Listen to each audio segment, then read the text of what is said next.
back to another Art and Talk. I hope you're doing well. Today's topic, I wanted to talk about not counting ourselves out and how to combat/recognize imposter syndrome when it shows up in our lives. So, like always, I always give you an example of my life in order to connect this back to this topic and expand more on it. So recently I started a new job, and if you want to hear my testimony on how God gave me this job and just completely blessed me with a job that was better than I could ever expect, and I'll put it in the cards in this video. Nonetheless, I started this new job, and this job is something that I was way underqualified for, and I didn't have the experience and the credentials that I would think that I needed to get this job, yet I was still chosen for it. And so I've been doing my orientation this week, and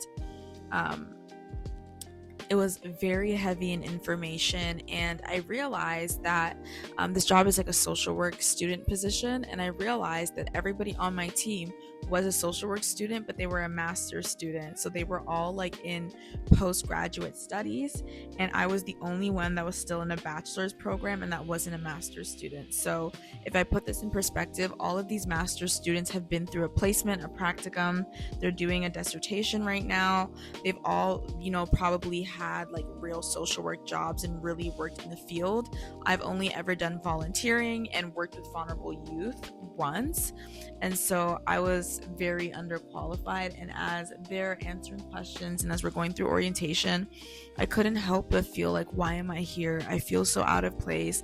I feel like I'm like 10,000 steps behind the students, because even though we're all in this orientation to learn how to do this job the best way we can, they have this real life experience and I don't. And to be completely honest, even though it was a miracle that I got this job and just like the way that God gave it to me, I couldn't help but feel like, what am I even doing here? And for me, this imposter syndrome was scary because the job that I got, I'm working with very vulnerable and marginalized populations to give them social work and legal services.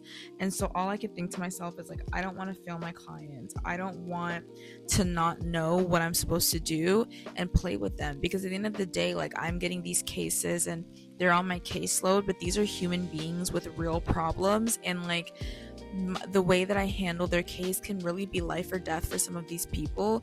And so I started to really feel the weight and the responsibility of like needing to do this right the first time. And so usually in the past, I would keep these things to myself, or I would beat myself up and torment myself with the thought of all of these things over the next couple of days. But I really felt this urge to kind of just like tell my supervisor and tell some of the other master's students how I was feeling, like how I just completely felt out of place. And I think we're very good at counting ourselves out when God has counted us in, or when other people have counted us in. And like, even when I went to the interview for the job, I already counted myself out. I already told myself I wasn't going to get it. I already told myself that maybe this may not work out. And I just finished the interview. Like once I finished the interview, I came out bawling, like crying, feeling like I already counted myself out. And it's like, we give up and we show that white flag of surrender so much more quicker than we're supposed to, and we really don't let things thaw out in our lives. We just expect that because we messed up, or because we weren't fully able to show up in the way that we thought we would, that we don't have any more merit to be able to do the things that God has called us to do. And again and again and again, God shows us that He will use the most unorganized, most people who are in the most disarray, people who don't have it together. Like, God will use people like that to get His will together. God will use people like that to do a good work. And so for me, the main problem was just that I felt like I wasn't going to be able to give these clients the help that they needed, because I was lacking a lot of self-worth. I didn't feel worthy. I didn't feel like I deserved to be there. And I felt like I was basically taking somebody else's spot. And so I told my supervisor, and she said something to me that really confirmed to me that God is on my side and that, I'm meant to be here. But she basically told me like 30 people applied for this position, and like they had good interviews, right? They had good resumes. Like 30 people applied for this position. And if you don't know the testimony, like I said, I'll link it, but I basically did the interview, and 2 hours later I got a call getting the job, right? And so she was just basically telling me like 30 other people did this interview, but we chose you. And we didn't choose you because you were our last choice. And so we were like, we're just going to go with you. We didn't choose you because we just felt like we needed diversity in the group. Like, we chose you purposefully. And she just kept saying to me, like, us choosing you was intentional. Us choosing you was on purpose. Like, we chose you because we knew that you would be the right fit for this. We chose you knowing that you don't have that much experience working in the field. We chose you knowing that you've only ever volunteered. We chose you knowing that you're in, second year and you're just getting into your practical years. We chose you knowing that you didn't know everything, right? And immediately in that moment, it eliminated my imposter syndrome, because I'm like, my supervisor is literally telling me, like, she's the one that did the interview for me. She's literally telling me that she chose me despite the fact that everything was pointed to me not being qualified. She said the very reason that I wasn't qualified was the reason she chose me. And so things that I deemed insignificant or things that I thought weren't enough, she thought those were the main things that made it enough. And like, I've only ever done volunteer stuff, but she was like, the fact that you've volunteered at homeless shelters, the fact that you've volunteered in these places, like, is why we chose you. Like, people who had experience but didn't show a lot of volunteering or initiative in that way, we didn't choose them, right? And so she just kept telling me, like, you're not here by accident, you're here on purpose. And I guess that's just the encouragement that I wanted to give people today. Imposter syndrome will tell you that you're not meant to be here. Imposter syndrome will watch you do all of the work, watch you labor all day, and then tell you that you don't deserve the fruit from that labor.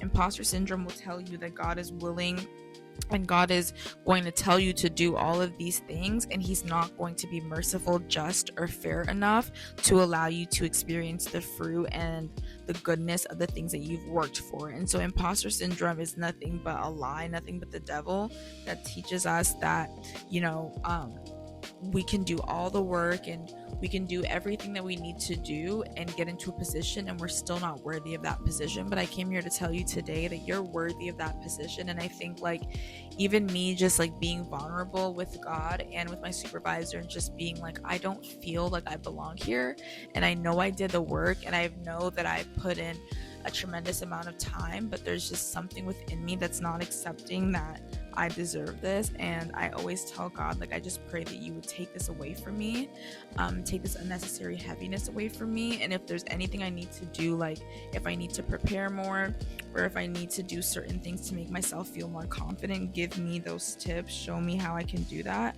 But I don't want to sit in this shame. I don't want to sit in this unworthiness, especially if I've done the things that I need to do to prove that I'm supposed to be here. And so I just wanted to encourage you, to tell you, like, imposter syndrome, once you recognize it, you have to call it out. Imposter syndrome is one of those things that likes to stay hidden and likes to harbor shame and doesn't like to be brought into the light. But by me telling my supervisor and admitting that that was the way that I was feeling, I literally called imposter syndrome out by its name, and I told it, like, you have no place to hide in my mind.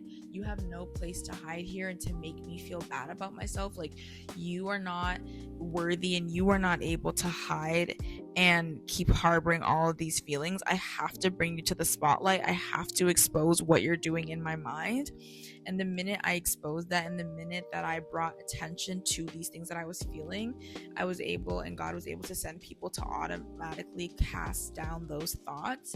And so the first thing that you should do when you recognize imposter syndrome is to call it by its name and call it for exactly what it is, which is, it's an imposter. It's a thought in your mind that shouldn't be there, and it's a thought in your mind that's trying to cause you to self-sabotage. And like, self-sabotaging goes hand in hand with imposter syndrome, because the minute we feel like we don't deserve something, even if everything that we've done up to this point shows us that we deserve it, we will do whatever it takes, whether through actions or words, to untie and dismantle all the work we did in order to prove to ourselves and say to ourselves, like, see, you weren't worth it. See, you couldn't do it. Like, that's why it fell apart. When in reality, imposter syndrome just invokes this feeling within us to need to break down these walls and to need to prove to ourselves that it's not going to happen, that it can't happen for us. And so I pray that if you're experiencing imposter syndrome or just feeling like you don't belong, that like you really call it out,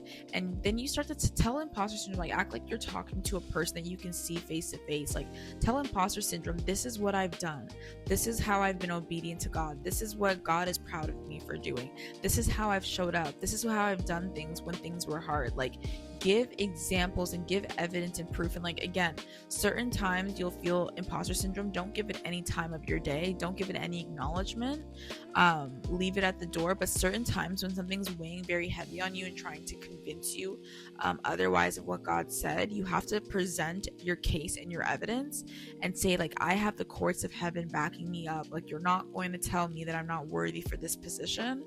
I've suffered long enough, I've cried long enough, I've worked hard enough.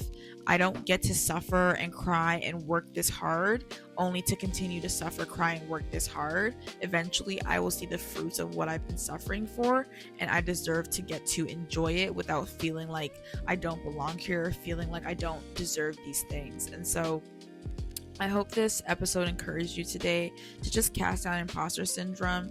It's the worst feeling ever when you've worked hard for something and you get into the room and you don't feel like you should be there.